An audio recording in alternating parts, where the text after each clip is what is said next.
Okay, welcome to a class on subordinating conjunctions and tenses. I want to show you that it's highly nuanced sometimes which tense to use. Which tense we often use, natives often use. It's not perhaps as easy as your teachers make out, and it's certainly not the case that it's only one tense and no other tense is possible. And so I want to start by reminding you, number one, that you use a present tense after many subordinating conjunctions, and they're all in blue here.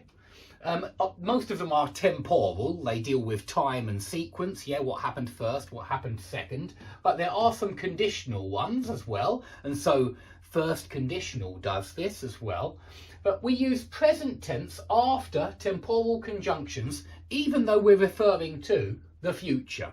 And so I think in a lot of other languages out there, you actually use will in this part of the sentence and in the second part of the sentence. And we don't do that in English. But I think in a lot of languages, you say something like this. You say, I will retire when I will be 65. And that's not what we do in English. That is incorrect in English. In English, you must say, I will retire when I am. Present tense, 65, present simple. Okay, and we need to do that whenever we use any of these words and then refer to the future. We must use present tense. I have spoken about this on this course already in the lectures on the present tense in 4 aspects. Okay, it's one of the first things I mentioned. I think it's important because it's a really common mistake. Here is an example of a very common mistake. I will tell him as soon as I will see him. That's not correct.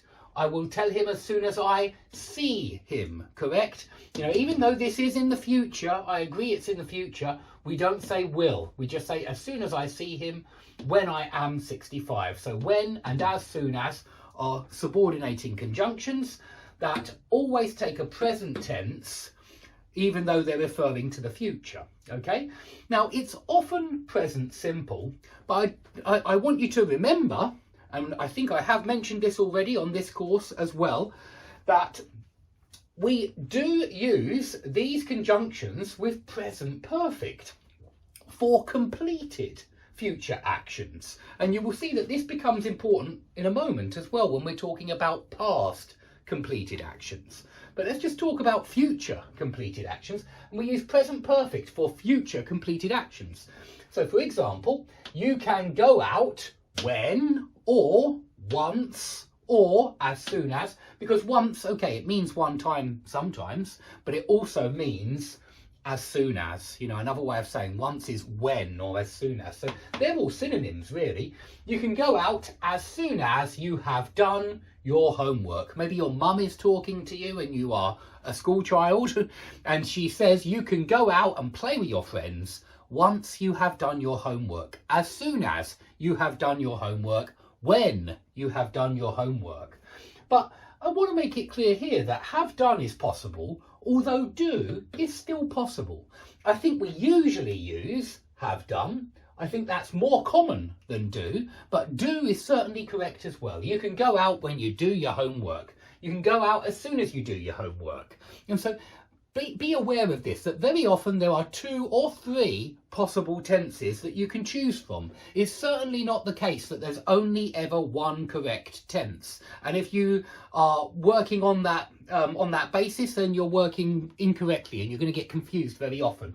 Because very often there are 2 or 3 options available. And here there are 2 options. Here's another example, but with until and unless, because they are also on our list of subordinating conjunctions that must use present tense even when they refer to the future. And that could be present simple, as I showed you here, but it can be present perfect as well when it's completion, when it's emphasizing completion, when when you have completed doing your homework. And here we won't know what medicine to prescribe until we have seen your test results. Yeah, or unless we have seen your test results.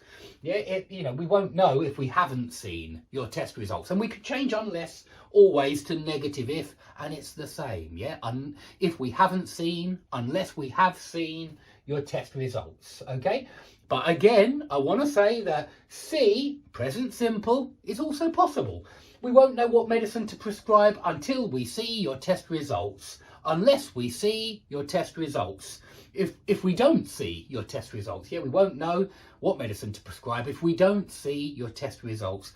All of those are correct, okay? All of them are correct. And the only difference between see and have seen is completion. Have seen, it emphasizes completion.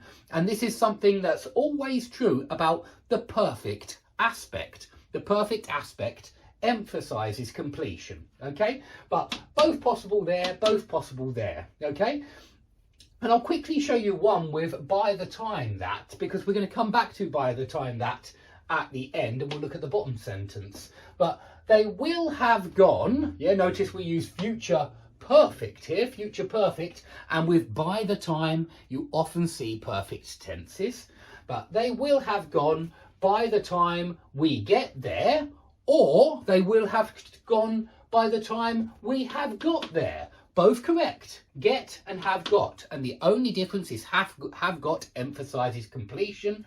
But we could do this with before as well. They will have gone before we get there. They will have gone before we've got there. And so all of those are correct. And of course we can say we've got instead of we have got. We can shorten it to we've instead of we have.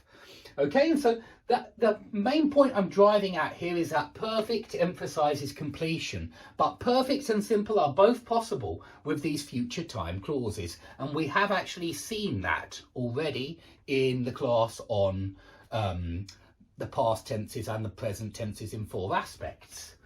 Okay, now the reason why I decided to do this class was because I got a question on the Common Mistakes course from Noemia or Noemia. I'm not sure how to pronounce that name. I've never seen it before, but from Noemia, and it was a really good question. The question was about one of the sentences that I wrote on the board, and I wrote this on the board. I wrote, I went to hospital when I broke my leg.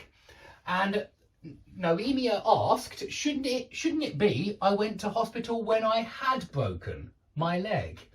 And to me, that sounds, perhaps incorrect is too strong a word, but I know that very few people would say when I had broken my leg. I think very few people would say that. Most people would say when I broke my leg, it seems to me.